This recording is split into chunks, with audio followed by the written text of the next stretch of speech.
রচিত আমাদের ঘোষণাপত্র। সব দলের অংশগ্রহণের আসন্ন জাতীয় নির্বাচন জনমনে আশা জাগিয়েছে, তবে এখনো শঙ্কা রয়েছে।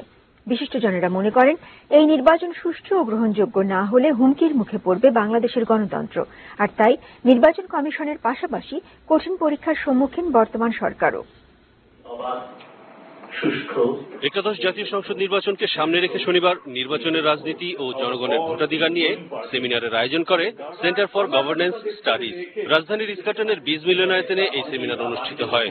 নানান তিক্ত অভিজ্ঞতা রয়েছে গত 47 বছরে। সেমিনারের মূল প্রবন্ধে সাবেক নির্বাচন কমিশনার এম শাখাওয়াত হোসেন বলেন, অবাধ মানেই সুষ্ঠু নির্বাচন নয়, ভোট গণনার সময়ও জালিয়াতি সম্ভব।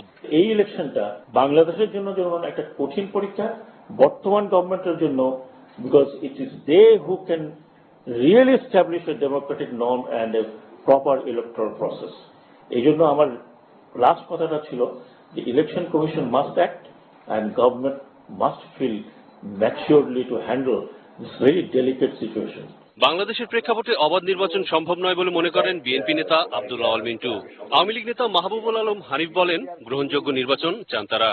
আমি মনে করি বাংলাদেশের এখন বর্তমান যে রাজনৈতিক প্রেক্ষিত, বাংলাদেশের বর্তমানে সামাজিক প্রেক্ষিত, এই দুই রাজনৈতিক এবং সামাজিক প্রেক্ষিতে কোনোভাবেই কোনো ক্রমেই ফেয়ার ইলেকশন আশা করা যায় না।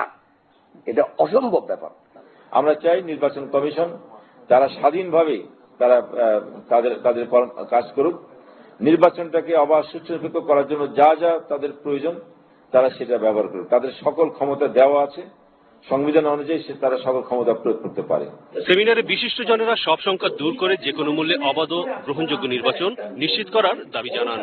ইলেকশন দেওয়া খুবই গুরুত্বপূর্ণ, এভাবে কোনো আর নতুন করে ডিসকাশন প্রয়োজন নাই। যেটা সমস্যা হলো যে ইলেকশনটা আমরা ফেয়ার ফ্রি ইলেকশন হবে কিনা। নির্বাচন হচ্ছে আমাদের মুক্তির পথ, অতএব মানুষের মুক্তির পথ, মানুষের উন্নয়নের পথ, মানুষের ক্ষমতায়নের পথ নির্বাচনের মাধ্যমে এটা জনগণকে উপভোগ করতে দেন। আমাদের যে পরিস্থিতি একাদশ নির্বাচন পূর্ববর্তী, তা নিয়ে আমাদের আশা নিরাশা দোলাচল থাকাটাই স্বাভাবিক, যুক্তিযুক্ত। কিন্তু আমার দৃঢ় বিশ্বাস একটি গ্রহণযোগ্য মানের নির্বাচন করতে যাচ্ছি আমরা। তার কারণ হচ্ছে সবাই আমরা একত্র হয়েছি। একাদশ জাতীয় নির্বাচনের পর নির্বাচন ব্যবস্থায় গ্রহণযোগ্য সংস্কারের পরামর্শ দেন বক্তারা। আনফরচুনেটলি ইতিহাস জুড়ে আমরা 47 বছরে কিন্তু একটা নির্বাচনী ব্যবস্থা একটা পারফেকশন আনতে পারি নাই।